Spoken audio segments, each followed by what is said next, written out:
So the Bo-Kaap community has had several ups and downs over the years as it works to protect its heritage and culture. It has proven that it is more than colorful houses, but a microcosm of this rich history of the Cape. From its roots as areas for slaves in the 1760s to now being a celebration of growth and resilience of that community through food, culture, and faith.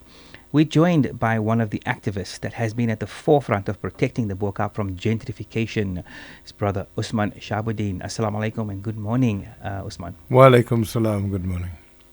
You know, you've done so much work in this space and you're such a popular figure. We are very pleased to have you here. Take us back on your connection, with the Bo-Kaap.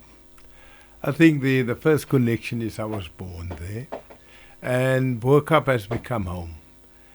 Over the years, you found that we always lived in Bo-Kaap on the premise of we will be removed one day, purely because we saw many of the other sides of Bo-Kaap being removed. What we're seeing today is but a fragment of Bo-Kaap. Before, Bo-Kaap used to go right down to the Supreme Court in Long Street. That's where you find the mosque still there. Everywhere you find the mosque, Bo-Kaap was. And we look at 4th Street, that was part of Bo-Kaap before. And that created an anxiety amongst us, particularly growing up in the apartheid era. And people like myself and others became activists in the sense of we won't allow our part of Bo-Kaap to go the way that the other parts went. And alhamdulillah, we're still there today. But I think we're sitting with a bigger challenge than apartheid used to be. And I must say it's one of the few areas that can boast a number of threats onto their location, that is starting from the Dutch to the English to the apartheid and now to gentrification. I think gentrification is becoming the most threatening aspect of Bo-Kaap because our people are selling, and I must say that sometimes we look at it from a selling point of view and we take it glibly, you don't need to sell. But there's a lot of other dynamics within families that we try to iron out before they sell. And I think people need to think before they sell. Not only think, but you mentioned that the rent ICs. I was one of the few that was part of a team in the 80s under that difficult circumstances to make the first restitution of those rent ICs from council to our residents. Yeah, it's interesting you talk about the selling, and in particular people with the older homes from the rent haces. They've obviously morphed and changed into what is now the so-called modern homes, but they've been selling. And there's pressure on them to sell. I mean, there's personal economics, financials, but there's also lots of pressure for them to sell. And as they sell, there's no control over who the property gets sold to and how it gets developed afterwards. But it is adding to this, exodus of people that have history there. And with that exodus comes a significant change in culture. I mean, what types of buildings are coming to replace them? What types of cultures are coming to replace them? I think that is our main challenge. You must remember gentrification started in 1990 in Bo-Kaap, when the first group areas actually lessened itself and people started to buy into Bo-Kaap. I think our main challenge in Bo-Kaap today is in 2019, we ascertained we got our heritage protection over the area, which is both, we would want to believe, brick and mortar and living. And what we did over the past couple of years is probably look at how many people are involved.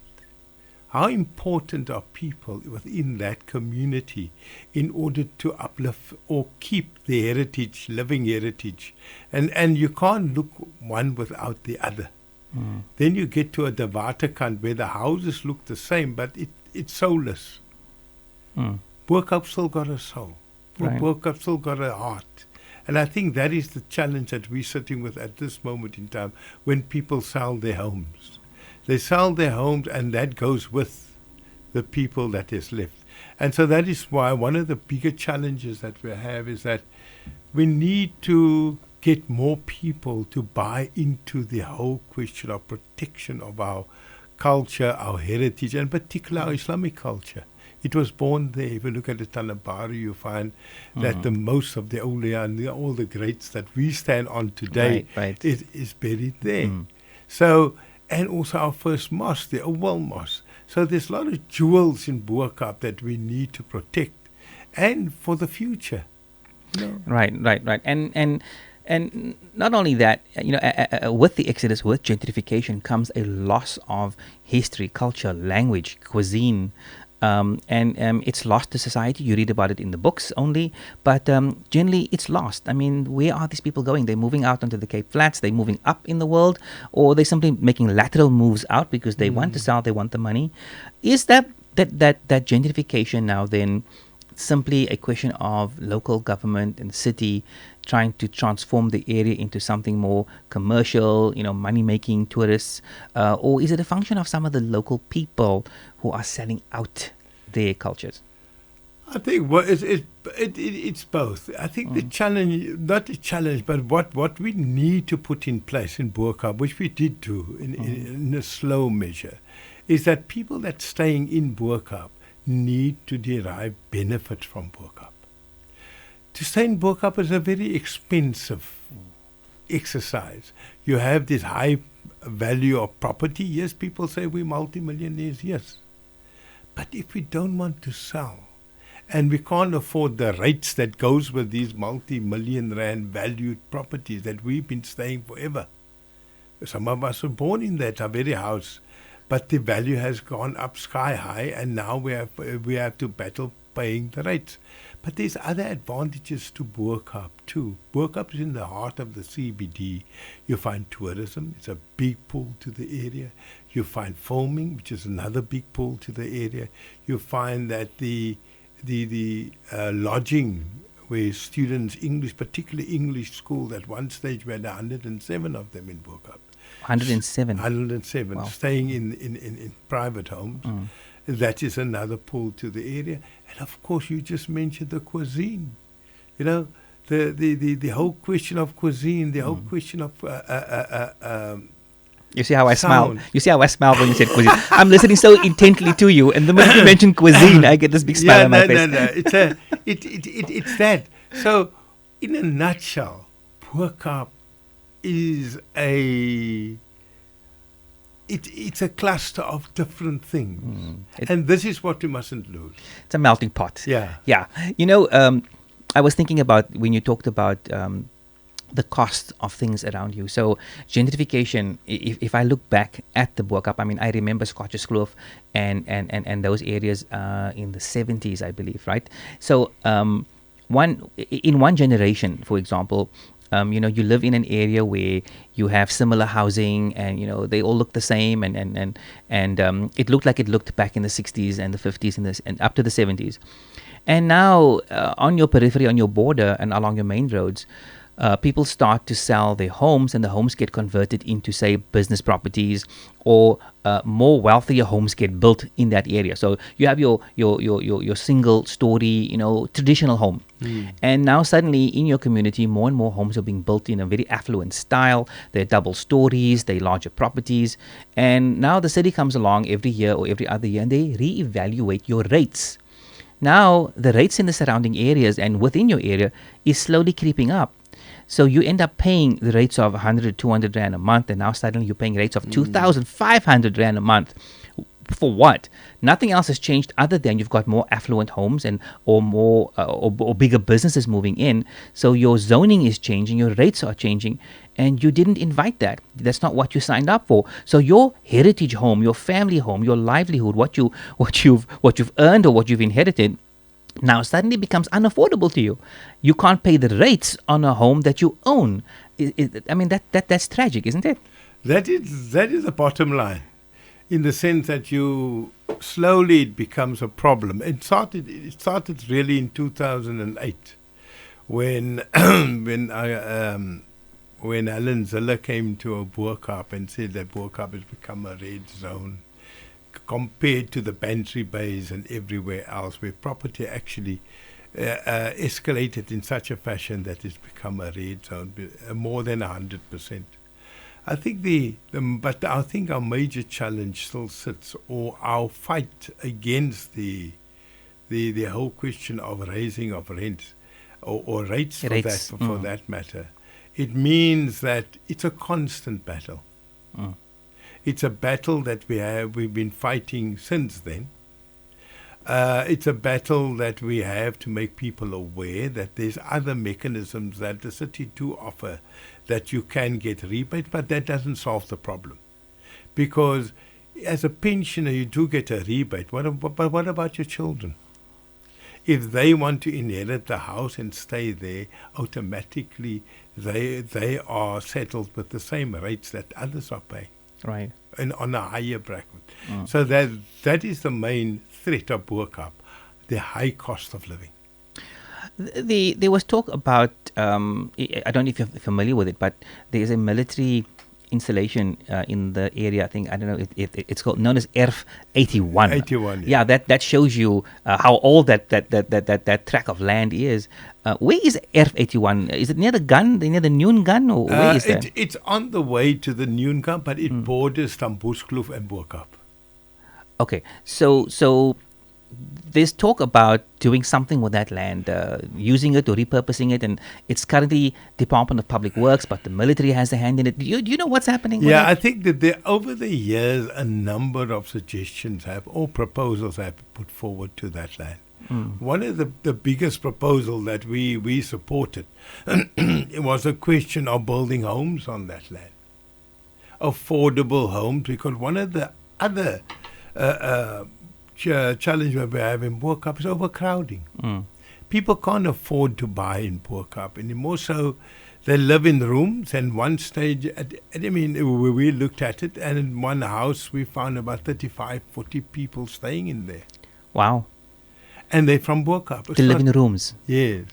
Not homes, rooms. Rooms. So your challenge that you're sitting with, the overcrowding has become a major problem.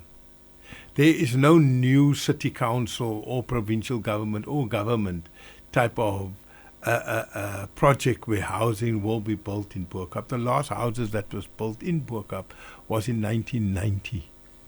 Wow. 1990. 1990. So you find, so we have a challenge that we need to take the campaign for houses to the government or to the council and say, fine, because in there lies the future of Bo-Kaap. You know, where we get more of the people of Bo-Kaap staying in Bo-Kaap, still belonging to the institutions and places where they used to go, and upholding that very culture. Without that, there will be no Bo-Kaap.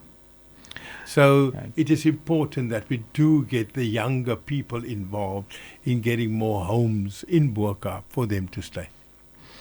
Yeah, and this cultural erosion, this is at center stage here. This is kind of the root definition of this gentrification, where the culture is being eroded, residents are moving away, traditions and language and food are all sort of just disappearing into the nothingness.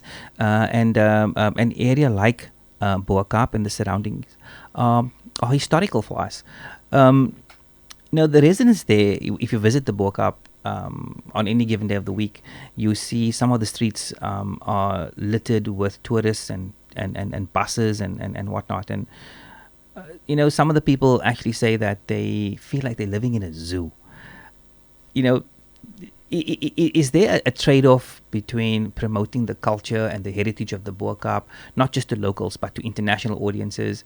Is there a trade-off there, between that and feeling like you're living in a fishbowl, with people looking at you like you're a goldfish, swimming up and down? Well, put it this way: there should be a balance.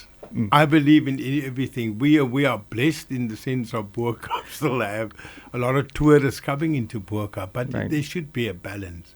But I might just add that the buses can't come into Bo-Kaap anymore, where the campaign succeeded in keeping the big buses out of Bo-Kaap. Where do they stop now? So they need to park in Buitengraaf Street and Riebeek Square and things. That's the one near the hotel, isn't it? Yeah. At the foot of the Bo-Kaap. Yes.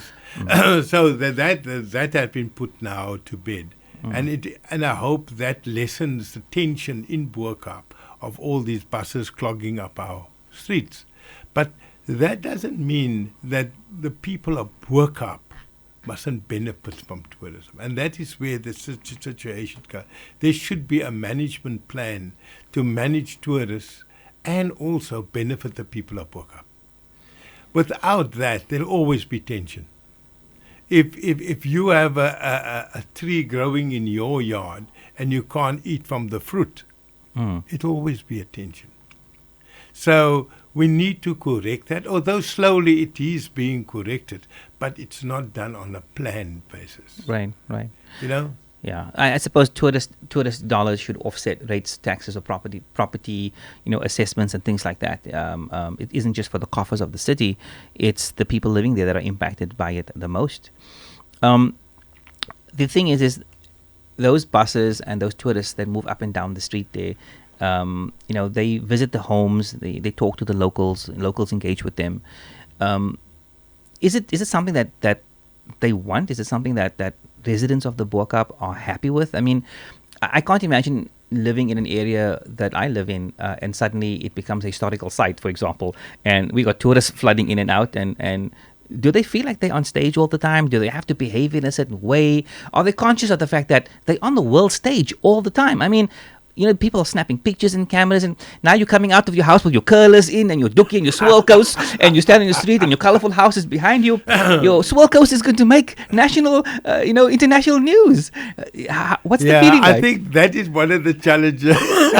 That is one of the aspects that we need to address. Right. The invasion of privacy. With tourism, you can't have over-tourism, where people invade your privacy from 7. They're already there 7 o'clock in the morning. Yeah. So in that way, looking through your windows, doing whatever, that invasion of privacy, there need to be a tourist plan, a management plan that have certain requirements and certain guidelines. Right. Like, for instance, going into our mosque for that matter, they need to be, they are, but I mean, people don't adhere to it. Like, you need to dress decently, you need to respect the very institution that you're going into. And so it happens on people. You must remember, Bo-Kaap don't have pavements, they have stoops. Right. Basically, right on the street. Yeah, you walk on the pavement, on the stoop, right. Put it that way. And the tourists find themselves on these stoops and making a nuisance of themselves too. But I think that can be managed. And it need to be managed in the benefit to the residents. Right. And they need to see that benefit. So you'll take a bit of inconvenience here and there, and it need to be planned. So like after 6, there's no more tourists, or tourists can only start after 9 or 8 or something like that in the morning. Right. And there need to be also the whole question of our own guides doing it. Because you find some strange stories, like they say the colorful houses is there because when people were drunk, they could distinguish. That's true, eh? Wow. No, they could distinguish between the colors. There's no your huis and there's my huis. Your huis is groen, my huis is blauw. That is very interesting, Brother Shabodien, because, I mean, look, the traditional story is that in the times of slavery and the heerhuisies, they were only allowed to paint it white. White was the optimal color. And then I think at the time when slavery was abolished, I forget the year, the celebration happened with color, and the colors were used as an affront to slavery, and to say I'm free now and I can choose my color, like I can choose other things. I thought that was the reason, but the different colors actually make sense if people were drunk. I mean, imagine walking into the wrong house at the wrong time. Yeah, I mean, but it just shows you that that our own guides will have to do it. Many of the guides coming in from outside, they don't know our history that well. Right. So you need that too with the tourism thing. Yeah, just on the color thing. Yeah. Like I said, most of the white houses were rent houses, like you just said. And up till about 1980, those houses were white. Are those the houses on the slope as you drive up, where the buses were parking before, the ones that are famous in all the pictures? That is, many of, there were a number of developments in Bo-Kaap that took place from 1980 up till about 1990. Or 1975, I would say. The first houses that was restored was in Rose Street and Kapini Street. That is the houses that when you go out of through there, that was restored. And there was many gaps in between because these homes were old homes, and every winter it collapsed. And also the Whale Street was no different. Right. Where you find that you drive up with the buses and things like that. What happened over the years is that the city council started to restore some of these houses from 1975 till about, I would say, to about 1990.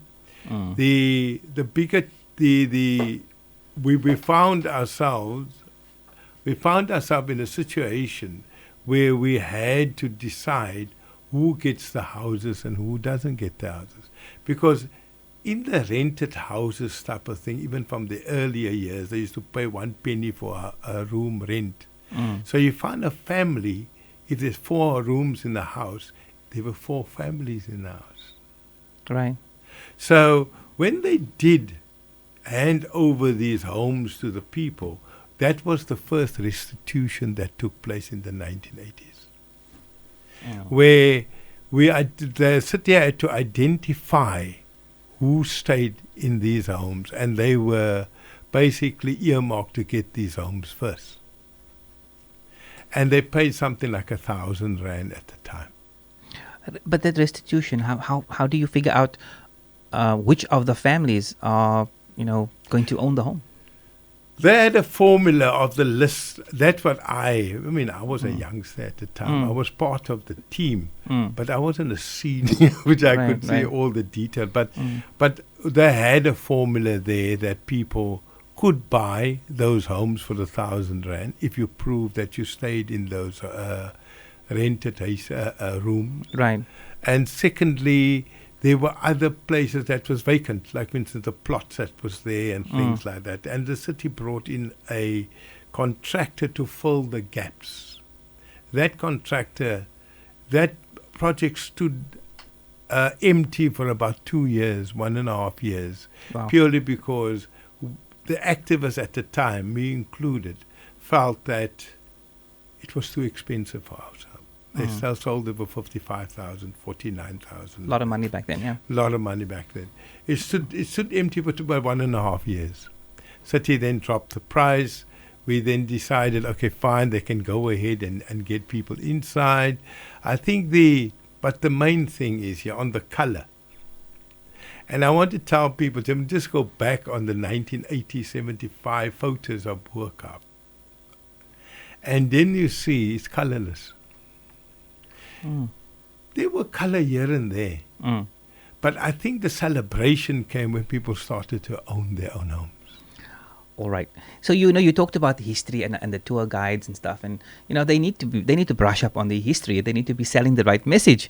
The time's 8:26 a.m. We're talking to Brother Osman Shabodien about the Bo-Kaap and the wonderful history that's there, and the impact on gentrification. And he's an activist, protecting the Bo-Kaap from gentrification. Brother Shabodien, you speak about it with so much love, and I can't help but feel my heart warm up, because I also have vague memories of the Bo-Kaap. I was very young in the 1970s. I'm not telling my age on the air here, but the area known as Scotches Kloof, those what I remember, I was very young that time. I was not very tall, and so the buildings looked very big to me. And I remember there were flats and apartment style buildings back then. What happened to Scotches Kloof? I mean, it's still there. I've been up there now recently. Are you talking about the Scotches Kloof flats? The flats, yes. They're still there. They still there, looks the same. I don't think they changed. The only thing nice about it now, it got a massive Palestinian flag on. The mural. Yeah, the mural. And you can see it all over Cape Town, but they're still there. So, people listening to the show, I'm sure they are reminiscing. I'm sure they're going down memory lane. I'm sure some of them are thinking very, with very warm hearts, and others are thinking with very heavy hearts. Some people have fond memories still connected, and others, are feeling sad because, maybe their heritage was lost or stolen in the process. But wherever you are, in this emotional, process of yours, there is a society dedicated to protecting the gentrification or preventing gentrification in the Bo-Kaap. Brother Shabodien, the names of some of the organizations or the organizations you represent or are actively involved in. People out there listening, wanting to either participate or, uplift or educate themselves. What can you tell them? Well, put it this way. The only thing that I can, if you stay outside Bo-Kaap, come and visit Bo-Kaap. There's a number of opportunities. There's a number, the colorful houses, but one of the things that we have. Like you quite correctly said, the cuisine is important. The Tanabaru is important. Tanabaru, Kubas Vatas. The cemetery is very important. You can spend a whole day there. Identifying who's lying where and things like that, and the history of it. So it's important that you do. We have the first mosque, the Oval Mosque. It would be nice to make go in there, make 2 rakats and come out of there feeling good. The other thing too is the Burhanul hub that they do have there, that basically takes some of the traditional things with like Rampisnei and things like that, and things like how do we make the buka and things like that, and it's more traditional in that way. That you can go to Burano. There's also the Bo-Kaap Museum that you can basically pop in and see what's happening, and just generally just walk around. There's a number of restaurants and a number of people that you can meet. And what about organizations such as, the ones you would promote? Well, put it this way. The organizations out there, the Bo-Kaap Civic has now changed their leadership a bit. And I think they're in for a good, new, rejuvenated leadership. Right. Then you have Burhano, which is a cultural organization. Burhano, yeah.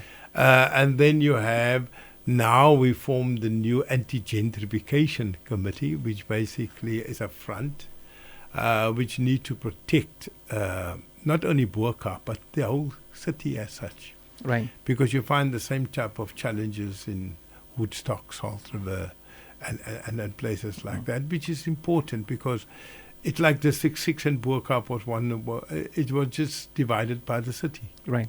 But it was more or less one type of people. Right. And I think the other organizations that we can probably Google. There's a number of sports organizations and of course our mosque committees and things like that.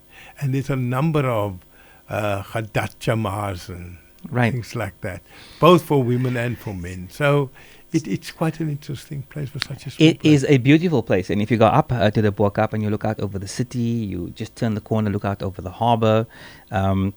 It's an awesome sight if you're a lover of Cape Town, but you also begin to realize that this must be an area that there must be an incredible jealousy amongst those who desire to have it over those who actually live there.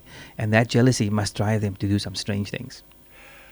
One of the things that I always looked at, as I growing up, was not the question of our view over the harbour or looking at Table Mountain. You took that for granted. You grew up with it, to do it that way.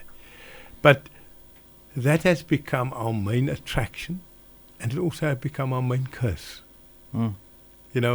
You find the first overseas buyers that come in, they stand there. Oh, what a beautiful view. And they forget the surroundings and the community. I think our riches was not that.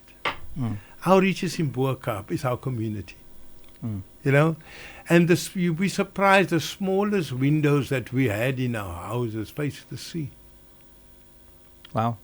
And this you can look at many of our places too. Yeah, modern contemporary buildings have the biggest windows facing the ocean. Facing the sea, but not in the past. I think and that is where Bo-Kaap becomes a jewel. That it's an inward jewel. Right. It's not about the scenery or where it's nestled or things like that. It's the history and the whole ethos of a community. It's spiritual. It's community. Yeah. It's muhabba. It's love. Yeah. When you come into Bo-Kaap, you feel different. I mean, I looked at the experience that they have in the street pukas and the events that they have, even as controversial as the Klopse is. when they come up Wales Street, they sing louder than when they came in Atlee Street. Yep, daar kom die Alabama. Yeah. That's You right. see, it's that type of thing. Bo-Kaap means a lot of things to a lot of people, but it's good things. Yeah, and on the klopse, the American style klopse, influenced the klopse at the Cape. Was that ship, the Alabama, actually visible from Bo-Kaap at the time? Put it this way, I never asked anybody, ek kan niemand kry wat nog lewe raak nie, but I think it was. Because purely on the scape, on the landscape, if you look at our noon gun and the lookout points and Yes, the things lookout like points. that. So there were lookout points, so you could see directly onto the docks. But the Klopse, the Malay choirs and everybody else's history is embedded in Bo-Kaap, yeah, whether yeah. you like it or not. It's part and parcel of that history, part and parcel of that cobblestones, it's part and parcel of that brick and mortar. Right. And whether, we have Klopse or whatever, it's there. The same thing goes now, there's a quarry development in Strand Street, which Stone? the quarry developer is going to be that they're going to make that into a sporting arena with some tourist aspect to the side, so you can attract tourism to that part and make like stalls and things like that. But what was more interesting there is that the quarry was created building the castle. So that same brick, the same slate that they took out of the quarry, actually built the castle. So we call it the slate of pain. They were slaves that did it. Right. So it just shows you how way back our history goes. And we cannot afford to lose such a dynamic part of Cape Town. Brother Shabodien, we kind of sort of winded through this particular question. But I'm curious to know how exactly, or when did your activism start in the community? What are some of your most, what are the high points and low points of your activism? I think one of the things that I'm a student of Trafalgar High School. And I'm also a student of 1976. It is there that we cut our teeth of who we are in politics. I don't like the word politics because politics reminds you of a parliament, and I'm not a parliamentarian. And the stigma that's attached to it. That's where we became activists. Right. We took that with us into our areas that we lived. And one of the things that we did find that at that generation of people before us was actually very apolitical. Bang for die and bang for die and nie dit gedoen nie. Keep your nose clean. And 76 actually brought a new revival of that activism, not only in Bo-Kaap or in Cape Town, but also across the whole country. And we were part of that generation of people, and we took it within our communities. One of the highlights of my thing in Bo-Kaap, besides fighting apartheid now, is giving back the homes to our people. Daai renthuisies het gegaan na ons mense. But, in hindsight, we should have been much more careful in sense of we say kan dit vir koopie or whatever the case may be, because it was through community efforts that we got these homes. You talked about Trafalgar High School, and you talked about the people in the prior generation to yours. There was I want to say a activist thinking. You said apolitical, so political and apolitical. I'm using the word activist and a activist. Yeah. And the idea that please your masters, don't rock the boat, don't draw attention to yourself, just live, take what you get, be happy. And then came Bo-Kaap, and then came Trafalgar, and then came the people like yourself. And as far as the colored uprising is concerned, I feel like part of that spark was lit in the Bo-Kaap. It was lit as a result of these changes, because that activism that you brought, your generation brought, and the people like you, inspired and lit a fire under people in the Western Cape, because we led that charge as far as the non-black, the non-African black, population was concerned. And now I feel like the current generation that we're sitting in has gone back to activism. Right, they've gone back to the apathy part of activism, where they don't really engage. There's problems, there are issues, but talk about it, type about it, write about it, but they haven't really embraced the activism that was embraced during the fight, during the 70s and the 80s, in the riots and the tear gas and all that stuff. And history sort of repeats itself in a sine wave. Where are we going with this? What's going to happen next? I think we need to get the new generation to actually look at past the populist politics that is there, because they see activism as being in parliament. Like, for instance, you find people standing on the soapbox and say, "I sal dit doen vir julle, ek sal dit doen vir julle." It's not ek sal, it's we must, all of us together. And this is the difference between that time and now. We knew that we sat with a hostile government that wanted to not only oppress us, but also dispossess us from what we had. We knew that, and we knew the consequences too. Today, we have not reached liberation yet. And you can see it all over the Cape Flats. We still live in terrible conditions in some places. And other places we have moved up purely from an economic point of view. But generally we still sit, the Cape Flats is no rose garden. Right. And I think we need to inspire a new generation of young people to take up the fight again, to look at themselves and say, we belong, number one, because they want us to believe sometimes we don't belong where we are. Particularly the Western Cape is ours. It's our home. And we need to instill that thought in order to make sure that it becomes our home, and we need to fight for what we have. Right. And not be dictated to what we should be able to think. We were free thinkers then. We must become free thinkers now too. Brother Shabodien, give us some closing comments. Do you want to draw attention to any upcoming causes? Do you want to inspire any changes? Give us some closing comments. I think the nice thing about the whole question is that we have identified Bo-Kaap as being one of the jewels in the crown. And we need to rally so that we can maintain that jewel in our crown. Upcoming now, the biggest threat in Bo-Kaap is gentrification. And gentrification is facilitated by us selling our homes. So I would appeal people not to think. I would appeal to families.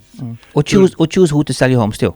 Sorry? Or choose who to sell the home sell to. their homes to. Choose it to people that have heritage there. And not everybody has market related. That's a false concept in any case. But what is that we should watch out in Bo-Kaap now is the whole threat to the Owal Mosque, of that development next to the Owal Mosque, that is still lying on the mayor's desk there. Right. And he still has to make a decision whether that development goes ahead or don't go ahead, put it that way. And whether we can protect that environment where the Owal is. So that is still coming up. The other thing that is still coming up is the future of Bo-Kaap. And we need to come and visit Bo-Kaap, and we need to participate in the activity. It doesn't belong to Bo-Kaap. The birth of Islam is not something that belongs to Bo-Kaap. Right. It belongs to everybody in the Ummah. Right. And we need to ensure that that is protected and that is given over to our children. So we got a job to do. We got a job to do in the city, and we got a job to do in Bo-Kaap. But more or less, we got a job to do in South Africa to make sure that we live in a decent manner. Right. Okay, Brother Shabodien, it was exceptionally wonderful listening to you this morning on Radio 786, and hopefully, inshallah, you'll be back for more. So this morning, we were joined by an activist that has been at the forefront of protecting Bo-Kaap from gentrification. This is Brother Osman Shabodien. Thank you for joining us this morning. Shukran for having me. Terima kasih.